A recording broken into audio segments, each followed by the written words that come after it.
राज्यस्तरीय 33तम दिवारात्रि volleyball tournament उद्घाटित। Jagatsinghpur block अधीन आश्रमपाड़ा स्थित आश्रमपाड़ा भलिबल यूनियन और प्रफुल्ल पाठागार मिलित आनुकूल्य 33तम राज्यस्तरीय दिवारात्रि भलिबल टूर्नामेंट उद्घाटित हो जाइए।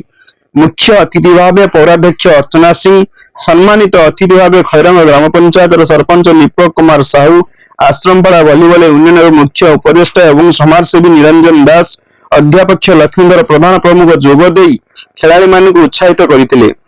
बालिका वर्ग टूर्नामेंट रे आश्रमपाटना भलिबल यूनियन और ओडिशा पुलिस मध्य उद्घाटन मैच अनुष्ठित होता। तेज यही मैच रे ओडिशा पुलिस बालिका वर्गर चैंपियन होता। जगतसिंहपुर इता साहू रिपोर्ट, उत्कल भॉइस।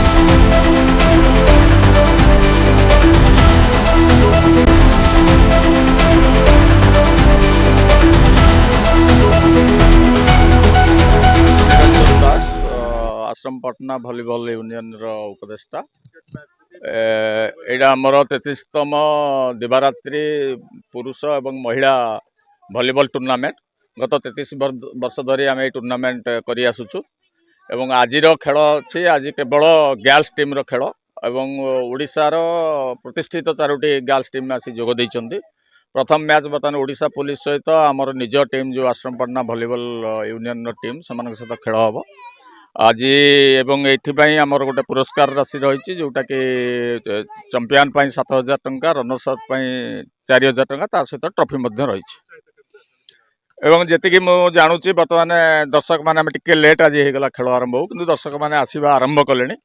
आमर यही पड़िया खेलिकी बहुत आमर गर्ल्स माने आमर जाइकरी विभिन्न स्तर में जॉब पाई ओडिशा टीम से माने पार्टिसिपेट कर कैप्टेन ओडिशा टीम रही आंतर्जातिक मैच यू जाकरी खेली से आम निजक धन्य मन करुचु एवं आम शुभेच्छा।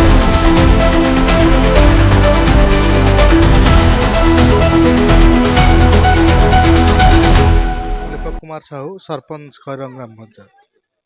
आज आश्रमपाटना भलिबल यूनियन तरफ 33तम आंतर्जातिक भलिबल पुरुष एवं महिला टीम को नहीं आज 4 गोटी महिला टीम को नहीं एवं काली 6 गोटी पुरुष टीम को नहीं ये दिवारात्र टूर्नामेंट अरेंजमेंट करा जायछि।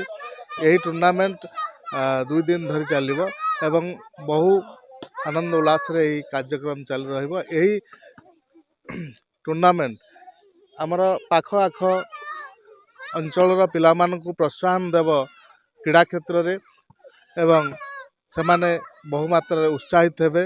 यही टूर्नामेंट 33 वर्ष धरी चालू रही। ये टूर्नामेंट ओडिशा रे जनाशुना टूर्नामेंट, तेणु मु यही टूर्नामेंट उत्तर कामना करी एवं यही टूर्नामेंट रे बहु दर्शक पाखापाखि 1000 ରୁ 1,500 दर्शक एटार समागम हेब।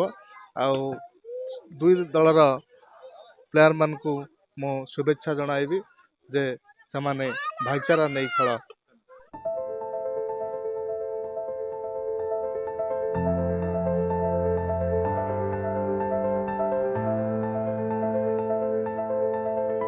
उत्साह तो निश्चय रही पिला भितर खाली खेलाड़ी नुहंती दर्शक उत्साह एठी हमर मध्य चेयर अप सिस्टम जो रही सेपटे विभिन्न सेल्फी पॉइंट सेपटे खेलाड़ी एपटे गेस्ट चारिपटे सब stand by hoarding flex gate light सब व्यवस्था करा जायछि।